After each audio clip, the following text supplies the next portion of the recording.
When I wore my Fitness Jones training shirt. No way. The other day. I did, yeah. In public? In public, yeah, in public. I'm really far away from my mic. Yeah, in public. I did it because I wanted to represent, but Sure, John. But really, I only did it because there weren't many people around. Right. Yeah. Dr. Allison represents just fine. She's in my constituency anyway, John. As a matter of fact, I'd like to kindly ask you not to wear it anymore. Fair enough. I meant to talk to you about that. Yeah, I won't. I want to start this episode of the Obvious Choice podcast, and welcome back, of course, with a challenging question. And that question is, do you want your prospect thinking with their brain or with their penis? Amber? Hope we made you laugh, but you didn't choke on our enormously funny penis joke. We just started already. We're not even a minute in, everybody. So the thing about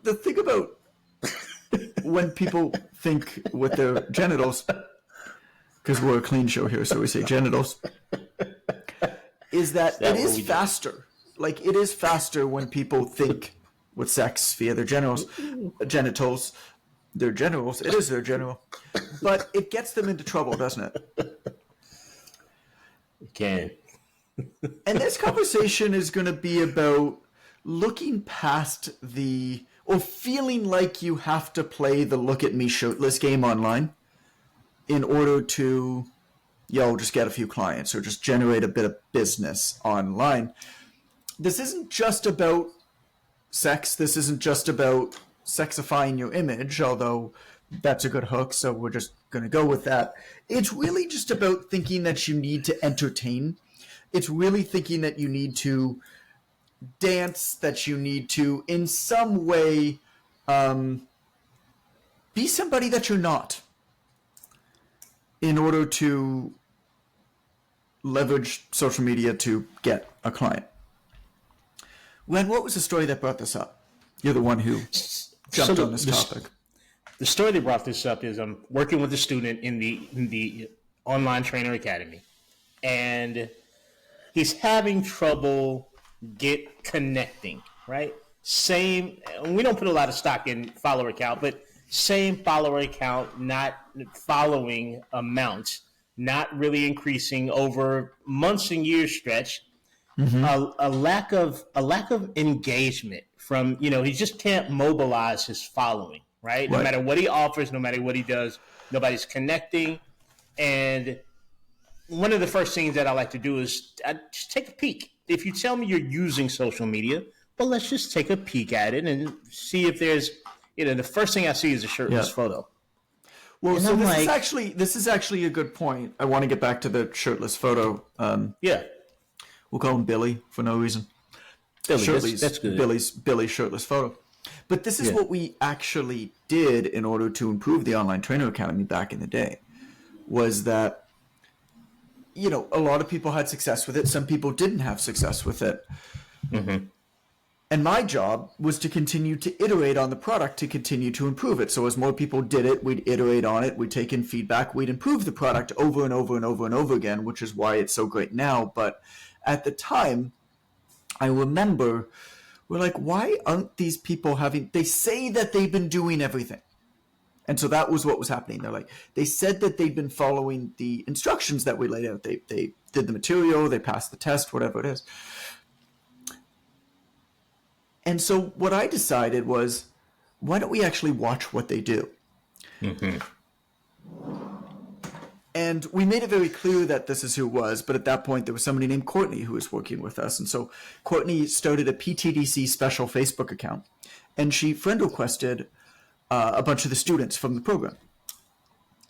And again, she wasn't hiding who she was. It was very clear that she was a representative of the company. And then part of her job, her MO, was to report back to me what these people were doing and weren't doing in applying the material. Now, this isn't me saying, oh, you told me it didn't work. Well, you're not doing this shit. So, like, you're wrong. No, this is me taking accountability for my product working or not doing, because if you're not following it the way that you need to be following it in order to get the success that you want, then one of two things needs to happen. Number one, I need to alter my promises. Or number two, I need to alter the product itself so that it's something that is much more clear to follow and comfortable to follow, or we guide you and work with you and provide you the accountability to actually follow it better. And what that led to, which is going to transition back to you, and what that led to was offering a coaching and accountability element. Because when we spoke to these people who weren't doing or weren't executing well on the stuff that they clearly knew, because they had written the test, they had done the material, right? They clearly knew they weren't executing upon it and they weren't as consistent with it. When we spoke to them, the problem was very, very clear. They went into this thing guns a-blazing, then life took over, and they just needed the accountability. They needed a coach. The same as I go when I work out and I have a coach. The same as your clients need coaches. They needed a coach to help them do this. And so that led actually to the coaching upgrade, which has been by and large phenomenal success. How many years have we been running that coaching upgrade, Amber? 4?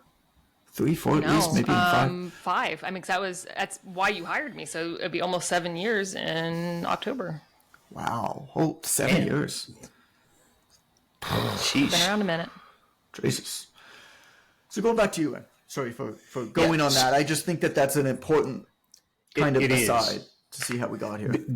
Because it's easy to get away from your process when you're not, if you don't have the ability to check in with it, or if you're not being coached. I can tell a story about that another time. But so the first thing I see is a shirtless pic, right? And I got nothing wrong with, no aversion to you being shirtless. You work out, you can do what you want to do on the internet. And this particular person, good looking guy, is obviously fit, as I could judge, being a cisgendered heterosexual male, right? Happy Pride Month, by the way, to all of you out there. But average looking guy, obviously fit, but not shredded, right? Not so particularly fit aesthetically that you stop your scroll. He's kind of like me and you, John. Just obviously an in-shape person who works out, relatively moderate, low body fat. Like you say, oh, dude, you must work out. That category. Not, dude, I need to get you with the muscle and fitness editor because you need to be on the cover. Not that. So that, in accordance with the USP, which was guys over 30. So I'm thinking, okay, the average guy over 30, is this going to put him into a space where he thinks that's my coach? If this person isn't particularly so aesthetically gifted that he can't edify, because what I understood from working with the spectrum of people, we talked about the last episode that aired, I talked about my buffet style. Like, I tried to work with a lot of different people and I settled here working with women. But what I learned when I was working with men is that men like to edify themselves through their coach, right? If I can't brag about my coach, the chances of me hiring you are typically not good. I took a boxing certification. It was with Tony Jeffries. He was a bronze medalist 2008 for the UK in boxing. I always tell that story when I say I took a boxing certification. Why? Because that edifies me. Oh, look at me. I got trained. Let me go back to my Which look somehow at me. I got trained. Which somehow makes you feel like he must be a better coach, but that's not at all true. That's not the truth. But a lot of men think that way. So the psychology that I was working through with this client is, hey, look, you're playing a game that probably you're not quite qualified to play on social media. You do not have to play that game. Moreover, it's not working. And so many people default to that. For me, that's the panic mode reaction for online trainers. I got to show my butt, right? Nothing's working. I got to show my butt, or I got to dance, or I need to find the trending music that the algorithm, like all of these things. And I think they all fall into the same category, John, as evidenced by how you open the show. We're not necessarily just talking about your areola being showing on social media. You keep saying We're talking areola about- in all of our chats for this podcast. Yes. You always seem to throw in the word areola, and it makes me very uncomfortable. I like, the target needs other rings around Do you have it, big John. nipples? Is that why? It can't just be the bullseye. I think they're prominent. I don't know if I say big. They're certainly not undersized nipples, proportionate to my weight and height. So what we're talking about is all the things that you're doing on social media that just don't help. You're just playing the wrong game. I digress. Right. Well, okay. A few things. I jotted down a few notes as you were talking there because a few things came to mind. Aside from your oversized areolas, They are in line with my height and weight, John. Please don't repeat that, and don't wear my shirt again in public. Well, so the first is that, and this is really all that you need to know. That I'm going to give two other pieces as well, but this is really all that you need to know. The dude did this, Billy did this, and he has evidence that it does not work. Which, by the way that you described it, fairly compelling evidence that what he was doing doesn't work. Mm-hmm. Now, I do believe that there's something to be said about continuing to work at something. Just because it didn't work the first time doesn't mean that you should do it. If it feels right to you. Mm-hmm. For example, I'm posting videos on Instagram. I'm posting reels on Instagram. I know full well that I could write a tweet-based post on any given day and I could get over 10,000 likes on that. Mm-hmm. I also know full well that that's not really going to serve my purposes, and it's also just not what I find particularly intellectually stimulating. I have a hard time showing up consistently doing that because it's just not how I want to spend my time. I refuse to spend my days waking up in the morning and saying, how can I entertain the internet today? I just refuse to make that my life. And so I started filming these videos that I like. They feel good, but I know full well that these videos are not going to perform via superficial metrics the same way as those written posts are. And so number one is I don't even look at the engagement stats. I literally have no clue. My guess is that they do anywhere from about 150 to 500 likes per. Now, to put this into context, I basically can't post a tweet-based post that's written and not get 2,000 likes. Mm-hmm. So I know full well that they're not going to do as well. But I also know that video content's obviously chosen. I think it's important for me, particularly because a lot of the work that I do is writing, for me to show my face and build a connection, because I want my videos to be me speaking to you. I don't want them to be John talking to his audience today. I want to be talking to you. So that's anybody who's met me knows that I don't like big rooms of people where I'm schmoozing, where I'm playing the room. I try to find one person to just really hang out with. That's just cool as shit. And that's what I try to do, or get the feeling of doing, at least on the internet too. And so the reason that I keep with it, number one, is I like doing it more. But more than anything else, even if it's not working as well, I think that it will add up. I understand how videos work. I understand that all you need is one or two of them to pop off, right? And that will happen if you continue to be consistent. It might not happen quickly. But they feel good to me. It feels right to me.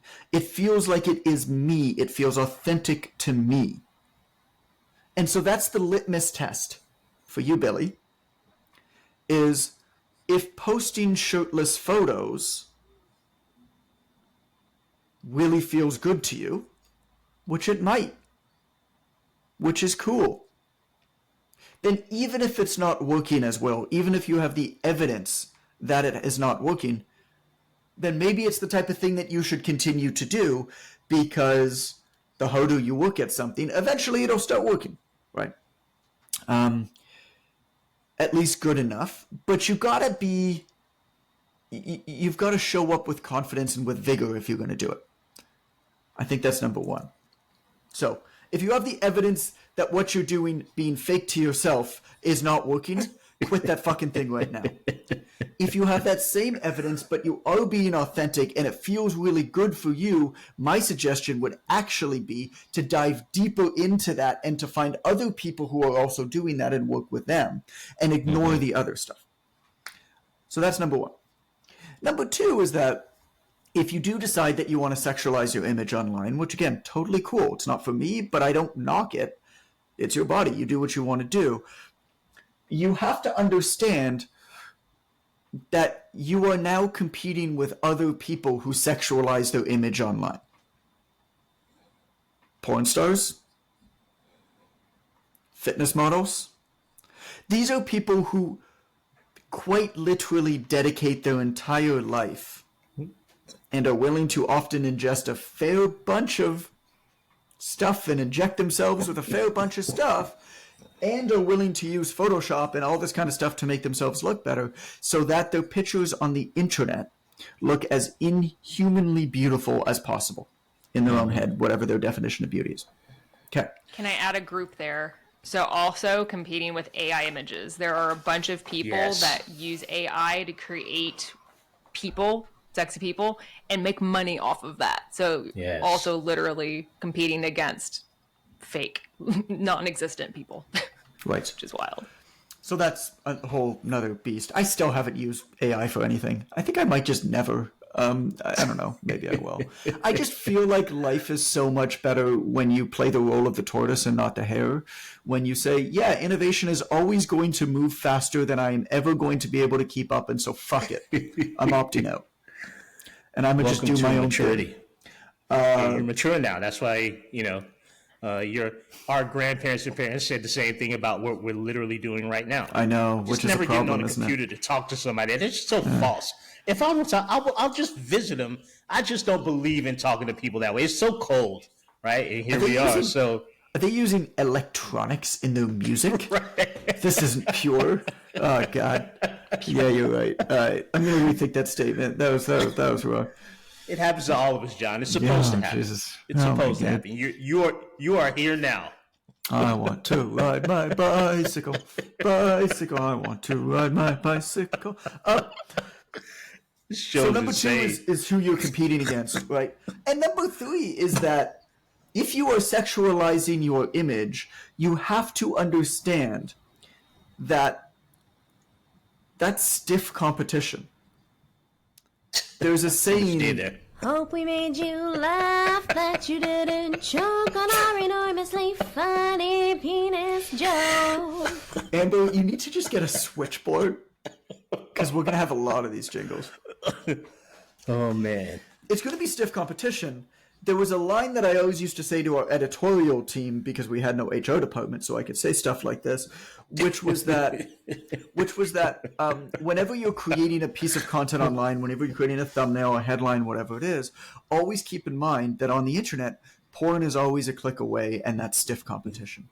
And that's very, very crude, but I think that it's actually a really good thing to remind myself of. There's always going to be something flashier and more evolutionarily appealing to us. Mm-hmm. And so if you are in that same conversation, that problem just becomes highlighted. There's a line that I wrote down when I was planning for this episode here, after Ren brought it up, which I wrote down thought leadership versus self-pity. Like, what position are you trying to place yourself in? Are you trying to become a thought leader? Or are you trying to unconsciously rise yourself above some certain line in people's heads, not by lifting them up, but by making them feel worse about themselves? And the first one takes longer. Becoming a thought leader takes much longer. But what you're doing is you're rising other people up at the same time. You're helping other people solve their problems. You're helping other people feel seen. I had a number of people, I gave this talk last week, and it was a big event. So there was like 800-900 people in my room. Okay. And so if I give a talk to 50 or 100 or 150, I really feel like I can connect to the audience. I can really do a lot of, I still do some audience participation, but like room of 800 people, you have to be very, very careful. A couple of the other speakers did like Q&As. I'm like, Q&As don't work when you have 800 people in a room. They just don't work, especially unmoderated Q&As. They just don't work. And so you have to be very, very careful when you're asking the audience for participation. And so, I did that. But afterwards, I had the best compliment. I had 3 different people come up to me and say the same thing within like 5 minutes of me talking. There's always a lineup talking after, or going to ask you questions or thank you. Or somebody actually brought me Ken Griffey Jr. baseball cards. Thank you, Alex. Nice. That was pretty cool. And that shows that you're doing something right, by the way. When you go to speak to a new audience in a parallel industry, this was a CrossFit owners convention, when you go to speak to a new audience where people largely don't know you and it's a big room and somebody comes up to you and brings you Ken Griffey Jr. baseball cards because he knows you love them, that's how you know you're doing something right with your geek flag. But 3 different people came up to me and said some variation of, you really made me feel seen when I listened to your talk. And that's the greatest compliment that I could have gotten. Because what that means is that you help them overcome some inner turmoil, just bullshit bubbling up in their head. So thought leadership is about helping somebody solve a problem, maybe take one step forward in their journey, or helping them overcome something in their head and see past it and realize there's another way that's a brighter future, more hopeful future. It's longer, it's harder. But the value of it to you and the value of it to other people is much better. Self-pity, where you're sexualizing your image, where you're dancing, where you're trying to get attention as fast as possible, you will get that attention quicker. But you're getting that attention by really just hacking somebody's lizard brain. And to what end, I guess. So I actually want to read an excerpt from The Obvious Choice that I wrote about this. Because it talks about intent. And I think understanding the intent when you're posting online is very, very important. So I'm going to read you this. Be a couple minutes. The difference between a dating website and most social media profiles is that on a dating website, intent is both specific and explicit. For example, if you post a pretty photo on JDate, a dating app connecting Jewish singles, your intent is clear. You want to find a mensch to introduce to your bubby and zadie that you can schmooze with till the sun goes down. Post that same photo on social media, and to an outsider, what you want is anybody's guess. This is a great place for Ashley's new Jewish song that we don't have yet. There was an Instagram fitness model years back who understood this concept. I don't remember her name, but I'll never forget what she did. First, she built up a huge following by posting overtly sexualized photos of herself. And again, I don't judge, it's her body. You have the right to showcase it however you want. But if you do decide to build an audience this way, just know what it's good for and what it's not. It's easier and faster to build a bigger and more engaged audience by doing things like sexualizing your image, jumping on trends, eliciting anger, or being purposefully divisive. Sales and engagement, however, aren't the same thing.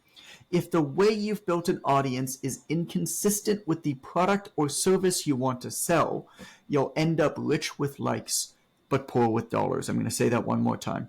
If the way you've built an audience is inconsistent with the product or service you want to sell, you'll end up rich with likes, but poor with dollars. Almost every day I get messaged by the men and women who own these types of accounts saying some variation of, I have this huge audience, but whenever I try to sell anything, it goes silence. I shouldn't need to say this, but if you build a following by posting sweaty photos of boobs, butts, and abs, then I've got bad news for you. Most people aren't following you for your world-renowned fitness expertise. This one model did it differently, though. She didn't sell fitness coaching. Instead, she sold an ebook. Now, I don't remember the exact title, but it was something like How to Date Girls Like Me. After I was done hating the world, I couldn't help but give her a slow clap. Because she knew what game she was playing. Because she understood the intent of her audience. Are you building an audience with intent? A smaller audience built with intent is far more valuable than a large audience built on anger, divisiveness, entertainment, or sex. That's not to say that you can't build a business based off of those audiences. We see a tremendous amount of examples of those. But those are outliers. And those are generally not people who have easy to run, sustainable businesses. Those are people who are flash in the pan types, who will always come out a year or two later and say, hey guys, sorry I'm back. I had to take a break on social media. It wasn't good for my mental health. How many times have we seen that? And said, well, maybe there is something else going on behind the scenes here. Those are people who are coming out with a new flavored drink or membership platform or whatever thing, whatever supplement coupon code that they're affiliating every few months. Because nobody cares about them. And so all that they can sell are things that are commoditized. Which is a terribly difficult business to be in. Terribly difficult business to be in. And so it can work. And it has worked very big. But it's much easier to do it the other way. Where do we want to go from here? I'd like to add that at the end of my conversation with Billy yesterday, here's the conclusion he came to. He said, I'm not really, my online persona is not really close to who I actually am. He said, okay. I watched Jordan Syed, and he says the F word. And I say the F word all the time. I said, well, do you say the F word all the time on your social media? He said, I don't want to offend anybody. I was like, so what you want to do is your goal is to create a different person from the person that they're going to get when they hire. How do you think that's going to go? I said, probably not good. Say that once more. That was such a good way of saying it. I said, you want to create a different person from the person that they're actually going to hire. How do you think that's going to go? Right? Interesting. They're going to meet a stranger after they give you their money. That's not gonna go too well. He said, well, how have I never made that connection before? I don't. You probably have, but you just didn't articulate it. I don't do much here, so I've been thinking about that for like the last 20 episodes. So I said, well, who are you frightened of offending? He said, well, mostly my mom. I said, well, you might want to get her to add you as a authorized buyer to all her credit cards because you're going to need money building your business this way. He said, damn. He said, damn, bro, that's a good point. Because you can't build your authentic business on the platform of not offending people. It's just not the way that anything in life works, actually. But if you live by the butt, if you live by the abs, if you live by the boobs, you die by the butt, boobs, and abs on. Because your body's, take it from your 50-year-old mentor here, your body's going to change. Yes. That's not a great long-term plan. I don't care how much you work it. No matter what you do, no matter how much upper chest you train, your areolas are going to stretch out. My areolas were previously at a 90-degree angle. They are currently at a low 45. Take it from your 50-year-old mentor. Body's gonna change, bro. So a lot of what he came to conclusion wise was the fact that, damn, I've never actually been myself on social media. Right. Number one, I think that's why I hate doing it, because part of his commentary was how he hates being on social media, and I'm like, of course you hate it. You get on there, you have to fake it. Like, would you like going over your friend's house if they thought that you were, if your friend's mom and dad and sisters and brothers and family thought that you worshipped Zeus and they were all about Zeus, and every time you had to study because you don't worship any Greek god? Like, who would like to be in that environment all the time? Like, it sucks not being yourself. Let me give an example. Do you ever been to like a really fancy sushi spot, Ren? Amber? Not super fancy, No. but Okay, steak? seafood generally, yes. Like steakhouse? Yeah, like steakhouse. Like yeah. really top end steakhouse. $100, $200 meal steakhouse. Right. Yeah. So it's the same. It's the same type of thing. What's one of the things you notice when you go to a really expensive steakhouse? Stuffy. You got the stuffy, stuck up, usually old paintings on the wall, but also about the steak itself. It's a single piece of meat on a plate, high quality, cooked to perfection. Now, if you go to Ruby Tuesdays and you order a steak, what do you notice? It's got all this shit put on top of it, doesn't it? They dress up the plate. What happens when you are lower quality and less experienced is that you feel like you're missing something. So Yes. you feel like you have to dress up that lower quality item in order to fit in order to be accepted. If you are very, very experienced and you are of the highest quality, what you will find is that everything gets stripped away aside from the essential, which becomes optimized. That's a good point. Is that in the book? You put that in the book. No. That makes sense, man. And these people, you people, and these people. You can say that. I can't say that. That's just true, John. They often have a trail of, also, don't wear my shirt in public. I don't know if I mentioned that earlier. Also, you'll find in their profile, they've got a string of damn discount codes, man. These people are not generating income from coaching people. They also never have clientele, right? They never mention a client. They never show a client. They never reference a client. They never celebrate a client. What? Because they're not really, they couldn't possibly, look, I got 26 people online that I coach, right? It's less than some, more than others. I don't have time to shoot 86 perfect reels with slow motion entrances into the gyms, clapping, and there's a cloud of chalk smoke as I walk through it and the lights come. Like, you can't possibly be helping people with their wellness and be producing that type of high quality imagery so consistently. These people don't have clients. They've got likes, and people don't understand that when they go online. You're giving up your welterweight championship to be an unranked heavyweight fighter, and that's just fucking stupid, right? Just because you want to be a heavyweight so bad. You got no title, no money, no endorsements. Like, yeah, So I'm what do you divisions. do? So what do you do? So my opinion is you start small, you be as direct as possible, and you be as authentic to yourself as possible. Exactly. If you think about it like you're talking to your best friend. Now this might morph. But if you approach it like you're talking to your best friend, it will start to come off like that. Now, how do you not talk to your best friend? It's not perfect English. You stutter over some shit. You might say fuck and ass. You might make fun of your other friend's areolas on a podcast for some ridiculously disturbing reason. Whatever it is, this is how you might talk to your best friend. Or maybe you're not like me and you talk differently, and that's also fine. How do you also not talk to your best friend?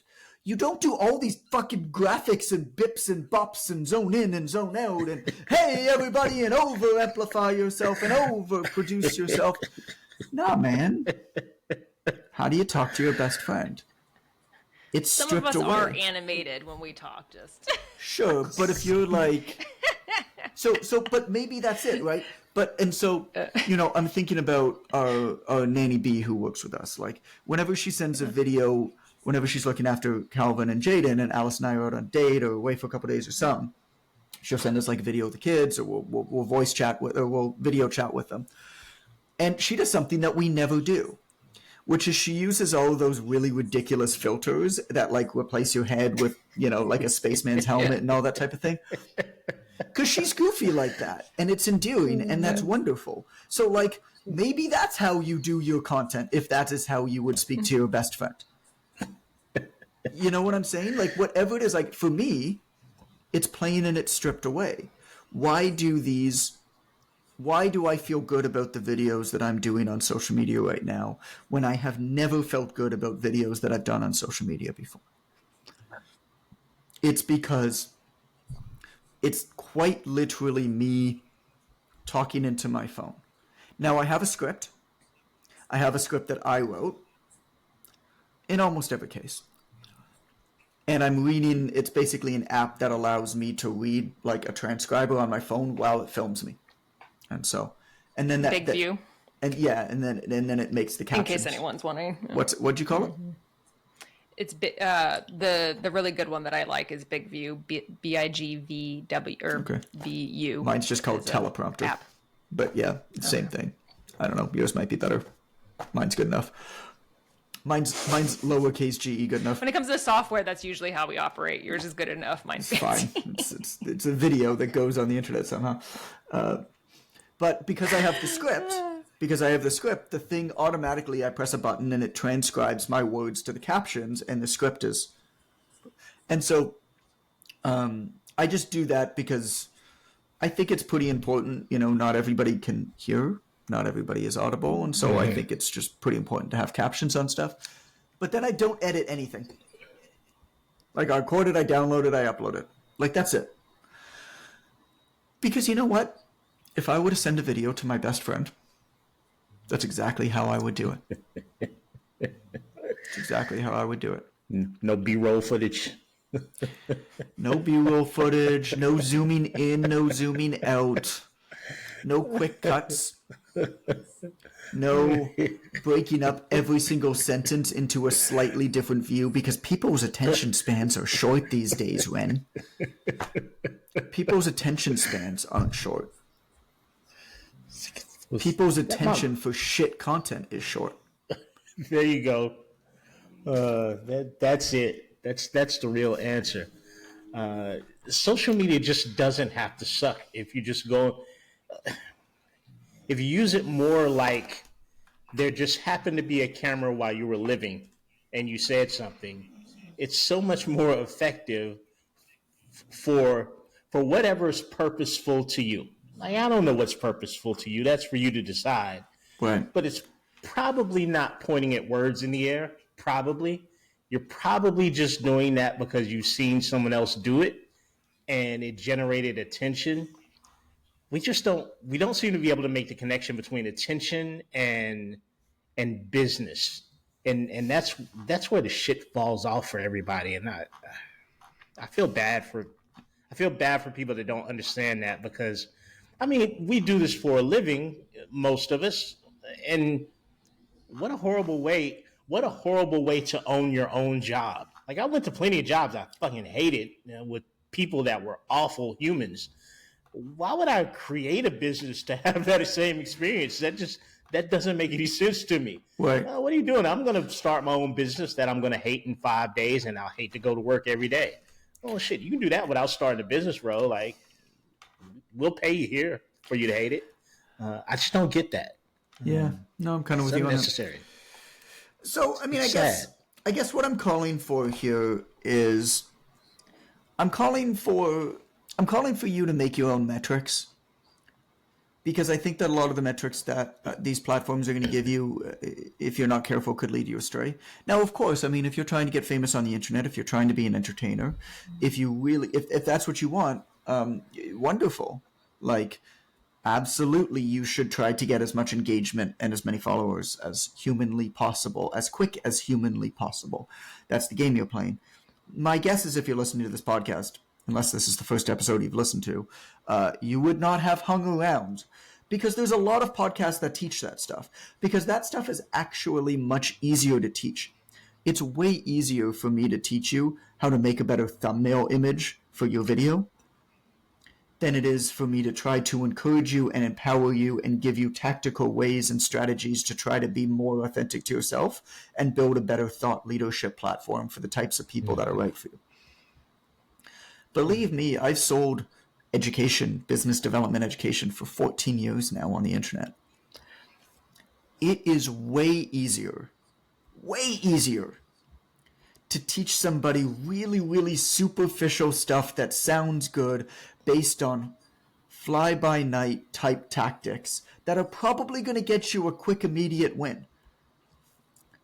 The majority of stuff that you see, even the more detailed stuff that you see, the frameworks, the step 1, step 2, step 3, by people who have had success, is actually not, they didn't design that and then went and had success. What happened was they fucked around and found out they had some success, and then they post-rationalized the thing. They turned it into a framework, and now they're handing you that framework. What they're missing from that framework is that the most important part of the entire process is the fuck around and find out part.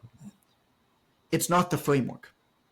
And so even if you have the framework, you still need to fuck around and find out within that framework.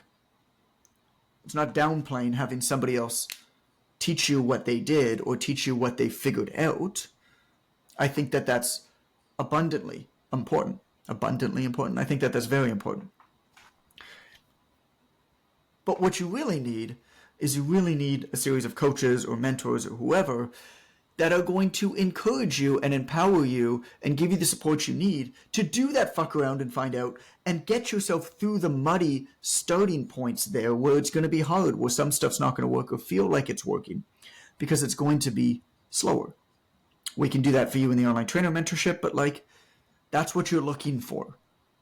It's not, oh, you know, they have some secret to run better ads today, which may or may not be true.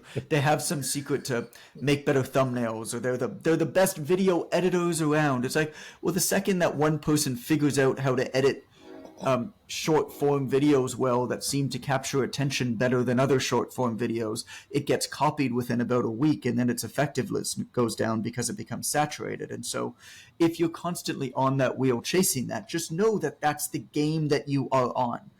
You will not ever figure it out and continue to get better. You're going to be in a continual phase of figuring it out. Now, that's some Gary Vaynerchuk shit. And I don't know about you, but there is no way in hell I would trade places with that guy. The amount of shit that guy has done and invented and tried and continues to try, I mean, it works for him. Wonderful.